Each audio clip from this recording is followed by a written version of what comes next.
गणगौर का पर्व राजस्थान और भारत की भूमि के लिए बड़ा ही पवित्र और सुखद त्योहार माना जाता है। इस पर्व को भारत में अलग अलग जगहों पर अलग अलग नामों से भी जाना जाता है। यह पर्व मां पार्वती को समर्पित है और इस पर्व में उन्हीं की पूजा की जाती है। खासतौर से राजस्थान में गणगौर का बेहद ही महत्व है। ये पर्व करवा चौथ जैसा ही मान्यता रखता है।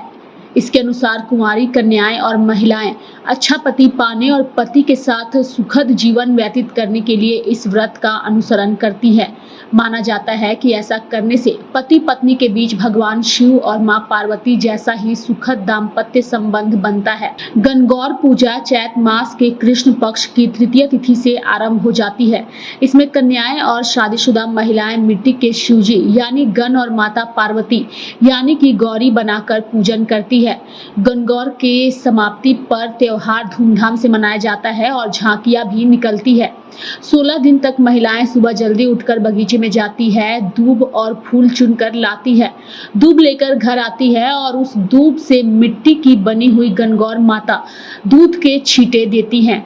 वे चैत्र शुक्ल द्वितीय के दिन किसी दिन तालाब या सरोवर पर जाकर अपनी पूजी हुई गणगौर को पानी पिलाती हैं। दूसरे दिन शाम को उनका विसर्जन कर देती है। जहां पूजा की जाती है उस जगह को गणगौर का पीहर और जहां विसर्जन होता है उस जगह को ससुराल माना जाता है। राजस्थान की बात करें तो राजस्थान में गणगौर का त्योहार फागुन माह की पूर्णिमा यानी कि होली के दिन से शुरू होती है, जो अगले 17 दिनों तक चलता है। 17 दिनों में हर रोज भगवान शिव और माता पार्वती की मूर्ति बनाई जाती है और पूजा व गीत गाए जाते हैं। इसके बाद चैत्र नवरात्रि के तीसरे दिन महिलाएं 16 श्रृंगार करके व्रत और पूजा करती है और शाम के समय गणगौर की कथा सुनते हैं। मान्यता है कि बड़ी गणगौर के दिन जितने गहने यानी गुने माता पार्वती को अर्पित किए जाते हैं उतना ही घर में धन वैभव बढ़ता है।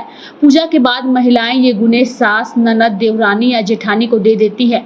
गुने को पहले गहना कहा जाता था, लेकिन अब इसका अपभ्रंश नाम गुना हो गया है।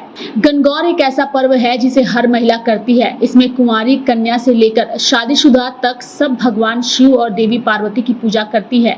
ऐसी मान्यता है कि शादी के बाद पहला गणगौर पूजने मायके में किया जाता है। इस पूजन का महत्व अविवाहित कन्या के लिए अच्छे वर की कामना को लेकर रहता है। शादीशुदा महिला अपने पति की लंबी उम्र के लिए ये व्रत करती है। इसमें अविवाहित कन्या पूरी तरह से तैयार होकर और शादीशुदा 16 श्रृंगार करके पूरे 16 दिन विधि विधान से पूजन करती है। गणगौर पर देवी पार्वती की भी विशेष पूजा करने का विधान है। तीज यानी तृतीय तिथि की स्वामी गौरी हैं, इसलिए देवी पार्वती की पूजा सौभाग्य सामग्री से करने की सलाह भी दी जाती है। 16 श्रृंगार भी चढ़ाने को कहा जाता है। साथ ही देवी पार्वती को कुमकुम, हल्दी और मेहंदी खास तौर से चढ़ानी चाहिए। इसके साथ ही अन्य सुगंधित सामग्री भी चढ़ाने की परंपरा है। पूजा के दौरान गणगौर पूजा का गीत भी गाया जाता है।